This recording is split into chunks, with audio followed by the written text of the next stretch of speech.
Welcome to Healing Childhood Trauma, the podcast for millennial women who are ready to heal from the past.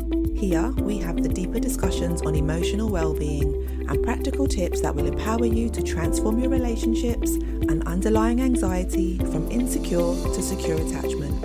I'm Lizandra, your host and psychotherapist. I'm a little bit obsessed with human development, deep conversations, and finding the lesson even in the most challenging of circumstances. I'm very happy to have you with me on this journey of self-discovery where we unpack the past and heal in the present. When people think about being on their healing journey, they might be thinking of things around self-care, maybe journaling, going inwards, really locking in and focusing on themselves more. And sometimes the healing journey can be about those things, but it's also about the smaller ways and the smaller things that you practice in everyday interactions. And it's not just about the things that you do, but it's also about the things that you shouldn't be doing or things that prevent you from being able to heal. And I really do enjoy talking about what the healing journey actually looks like, because I think sometimes we get such an idealized version of what healing actually is. We can kind of think of it as this aesthetically pleasing candles, bubble baths, self-care, and yeah, in a sense, looking after our physical and emotional well-being can look like that.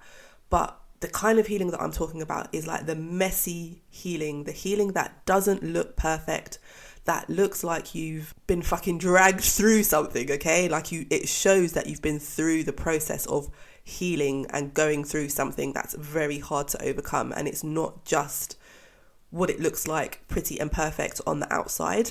The reality of healing is that it is very messy, and there are going to be times where you fall back into old patterns. There's going to be times where you're feeling like you are not good enough. There's going to be times when you're feeling like, fuck, I'm so done. I'm tired of going on this journey of healing. Like, am I going to be healed yet? Like, how long is this shit going to take?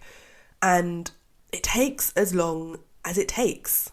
I'm going to give you some insight today for some things that's going to actually help you in that process, even when you are stuck in the messy middle, even when it feels like you can't see your way through to the other side. I promise you, it does get better, and it's all about those micro moments, those smaller things, and it's not necessarily that one day you're going to wake up and be like, oh wow, I feel healed. All my childhood traumas have suddenly disappeared and I don't get triggered and relationships feel easy.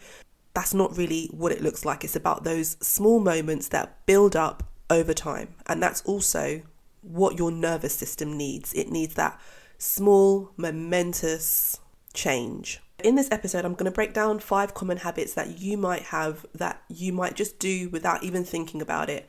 And once you become more aware of it, you can work on changing it, and it can actually have a much more profound impact on your healing. And these patterns, they often actually come from your trauma.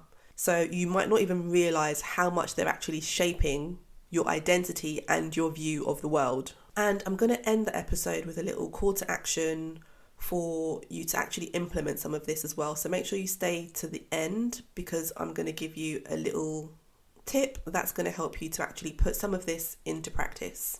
And I also feel like 5 is a good number for us to kind of keep this episode short and sharp, and also so you can actually remember what the 5 points are. So if you are a detailed orientated person, feel free to pause this episode and go and get yourself a paper and pen or your journal, so you can just make some notes and start implementing some of what I'm going to share with you today. And before we begin, I want to give you just a quick reassurance that if you know, or if you find yourself doing one or all of these things, to not sit in a place of blame and shame, which I know is very much easier said than done, but try to look at it as, okay, these are the things that I need to work on, as opposed to I'm not doing these things and I can't get anything right, because how you talk to yourself around this also matters. So the first thing that you might do without thinking about it is over-explaining yourself.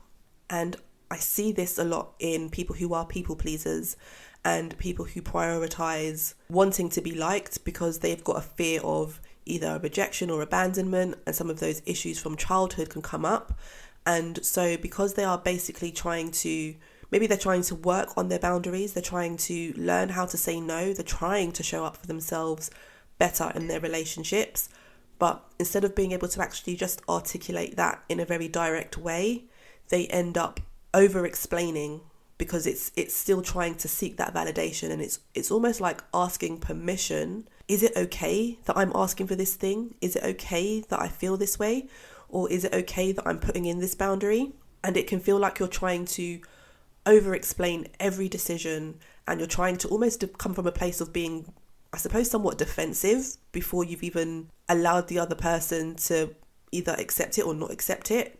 It's almost like over-talking, over-explaining. A lot of the time, it's just not necessary, and it can be very much rooted in having to over-explain yourself as a child, perhaps to get out of being in trouble or to avoid perhaps excessive punishment. And the truth is, there's certain people in certain situations where you don't actually need to have the long explanation. You don't really owe long explanations about your boundaries. I will have to kind of say all of these things are very much context dependent as well. So you might not over-explain to someone who's, I don't know, like a colleague in a work situation if it doesn't apply to them or their pay grade or whatever that situation is. But there might be certain relationships that are worthy of maybe explaining and going into a little bit more depth if that relationship is important to you.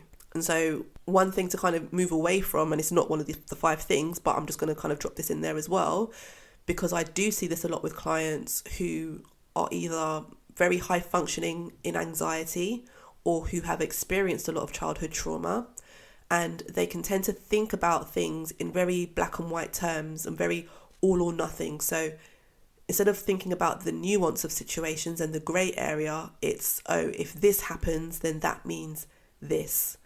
And so if we're thinking of it in terms of like over-explaining yourself, perhaps there's like an underlying belief that you might have that if you don't give all of the reasons as to why you've made the decision that you've made, that person is going to think badly of you. And if they think badly of you, then they don't want to be your friend anymore, or they don't want to be in a relationship with you anymore, or they're going to stop being in contact with you. And so sometimes you can get into that binary black and white thinking of you over-explaining or you not meeting someone's needs automatically means abandonment, that they're going to leave you and that you're going to end up alone. And so that can sometimes be the anxiety spiral and the thought process that you can get into if you have experienced a lot of childhood trauma and not feeling a lot of safety in your earlier experiences. And then number 2 is apologising for everything, even when it's got nothing to do with you and even when it's not your fault. This is very much, again, rooted in trauma, and especially if you've experienced narcissistic abuse, everything can be positioned as somehow it's your fault or it's your responsibility. And so you can get into that position of almost having to apologise before the thing even happens. So sorry just instantly rolls off of your tongue, and it just becomes the place that you position yourself from as, oh, it must be something that I've done wrong. So you're in a position of almost self-blame in a lot of interactions that really are not your responsibility. And you can find yourself saying sorry in lots of very small ways that you don't even realise. As someone from the UK, it is very much we're a very like apologetic kind of society of, oh, sorry. Everything is sorry. If we start crying, we say sorry. If we bump into someone, it's sorry. Like everything is very much sorry. We say that all the time. And it is a societal thing, but sometimes it can also be rooted in almost being afraid to take up space. And I find that children who grow up into adults who have been in environments where it has been chaotic, or they've almost tried to shrink themselves to not attract attention, to not get either negative attention or to not be physically abused or emotionally abused. So they kind of shrink themselves and make themselves smaller to not attract any kind of attention. So they become very apologetic about pretty much any and everything. And that can really show up in your relationships as well. So it's just about being more conscious of when you are apologising for things that perhaps doesn't need an apology. So noticing when you are apologising for taking up space or for asking for something that you need. And maybe just trying to reframe that and coming from a place of gratitude rather than a place of apology. So a typical example that we can tend to say sorry for without even thinking, sorry for being late. If you're not someone who's a people pleaser and you just, you say sorry every now and again, obviously that's not gonna mean much to you. But I'm talking about people who are constantly apologizing for things when there's no need to. In that context, that might be a way to kind of really get used to not always coming from a place of apology. Instead of saying, sorry that I'm late, you change it and you reframe that to thank you for waiting. Thank you for being patient. Thank you for taking the time with me today. So that you're not always coming from this place of, I'm doing something wrong. I shouldn't be taking up space. I shouldn't be expressing my emotions in this way. I shouldn't even be emotional. So just pay attention to when and how you're apologizing for things. Number 3 is about you prioritizing other people over yourself. And sometimes we can fall into those patterns of people pleasing as a form of protection. And we're trying to keep the peace. We're trying to avoid that feeling of rejection and abandonment. But there is such a big cost to falling into those people pleasing patterns, because what I find is generally if you live your life that way, where you are constantly prioritizing other people's needs, you're really showing them how you expect to be treated. And if you are not prioritizing yourself, it's almost setting the precedence for them to also treat you in the same way. And so you prioritizing other people above your own needs and not also thinking of your needs as well is really showing people that it's okay to give you the bare minimum.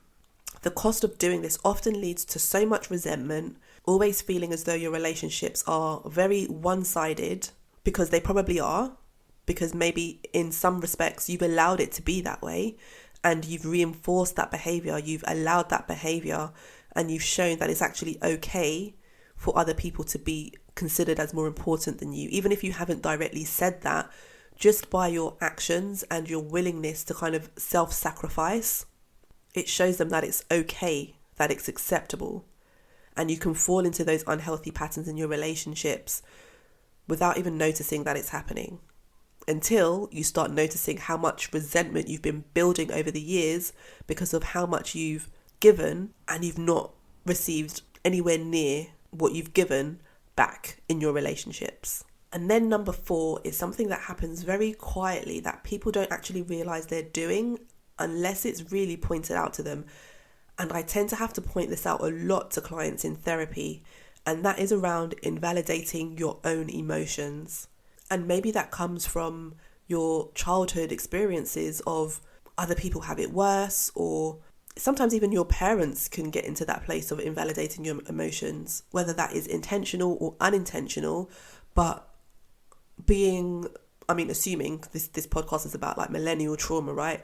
And so the parents of millennials tend to be of that boomer generation, and that generation just didn't do emotional well-being or mental health or processing feelings. They're just not built for that, and some of that is not their fault, some of that is also cultural, and it was a sign of the times. But because of that, a lot of people who are now in their late 20s, 30s, 40s, we are seeing the impact of what that means when our feelings have been invalidated, when we have been told, what are you crying for? I'm going to give you something to cry about. That is a typical thing that I know if you're from a certain demographic, you're going to know exactly what I'm talking about. But even if you're from a different demographic and you've had a different upbringing, there will have been some kind of variation of basically, we don't talk about feelings.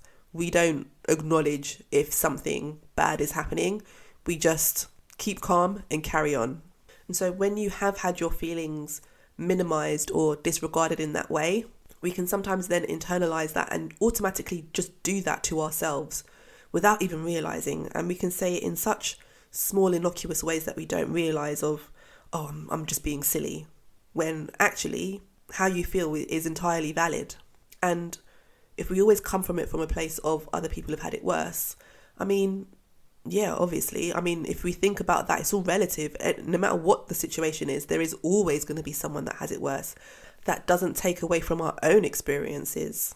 So where you can, do try to stop invalidating your own feelings and your own emotions, because your feelings are valid even if they are uncomfortable. And then number 5 is comparing yourself to others.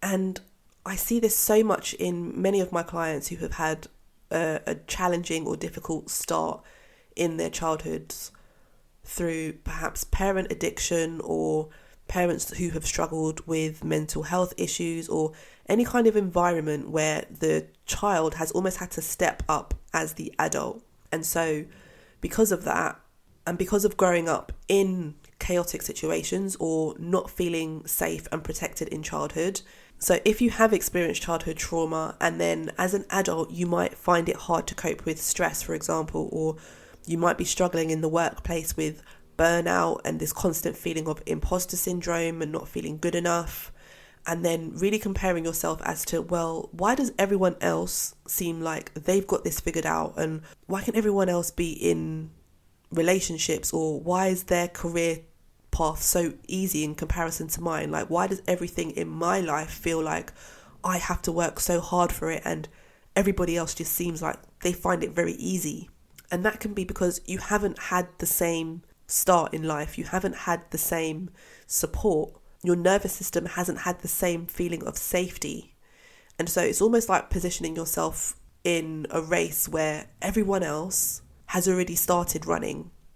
But you, because of your childhood trauma, you've been stuck in survival. And so quite often it's actually not fair of you to position yourself in the same area as someone else who perhaps hasn't had all of those things to deal with. And sometimes you might even look at people who have had things worse than you and you think, well, they've had a worse childhood than I've had, so why the hell am I still so far behind? Or why does it feel like I'm not succeeding and they seem to be coping just fine?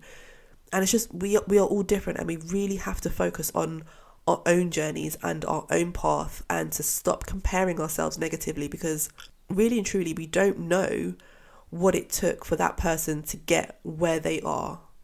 And we can't put ourselves in someone else's shoes. We can only sit in our own shoes, and we can only sit in our own stuff and pay attention and focus on our own healing path and our own journey and what it is that we need to do.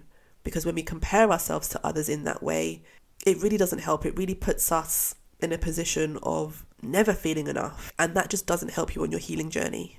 Okay, so a quick recap of the 5 things that I've shared with you today. 1 is over-explaining yourself. 2 is apologising for everything. 3 is prioritising others over yourself. 4 is invalidating your own emotions. And 5 is comparing yourself to others.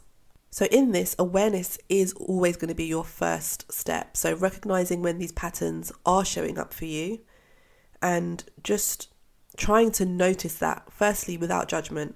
And so here's my invitation of a call to action to you, because it's one thing listening to some of this, it's another thing putting it into action. So what I would suggest as an invitation is that you pick maybe one thing out of those 5 things that you want to work on for the next week. And to follow on from that, what I also want you to do is come back and listen to this episode again, because sometimes it's not just in the listening to something once. Sometimes we need to listen to it again for our nervous systems and for our brains to really just process what it is that we've learned, especially when it's something new and it's new information, or it's a new thing that you're practicing. So I would suggest, and I'll leave it up to you to decide, maybe you listen to it again either halfway through the week if you feel like you're kind of falling back into old patterns, or it feels like you just need an extra bit of support or an extra boost, or leave it towards the end of the week just to kind of reinforce what you've been learning, because then it's going to help you to not just practice it just for a week. It's going to help you to think about doing it again. It's going to help for you to think about doing it more often, and then maybe next week you can try introduce another one of the points. These small steps definitely do lead to change. And what I'm also going to do is I'm going to leave some resources in the show notes. So if you go ahead and go to this episode, in the description, I'm going to post some links to other episodes that kind of support what I've talked about in this episode. And if you struggle with boundary setting, there's going to be a resource in there for you to pick up a free guide about how you set boundaries, especially if you are a people pleaser. So do go and check that out. Okay, that's all from me today, and I will speak to you soon. Bye. Thank you for joining this episode of Healing Childhood Trauma. I hope you found today's discussion insightful and empowering. Remember, healing is a journey, and you are not alone on this path. If you enjoyed this episode, please subscribe, rate, and leave a review on your favourite podcast platform. And you can share this episode with a friend. Your feedback helps this podcast to reach more women who are ready to heal and build secure, healthy relationships and heal from the past.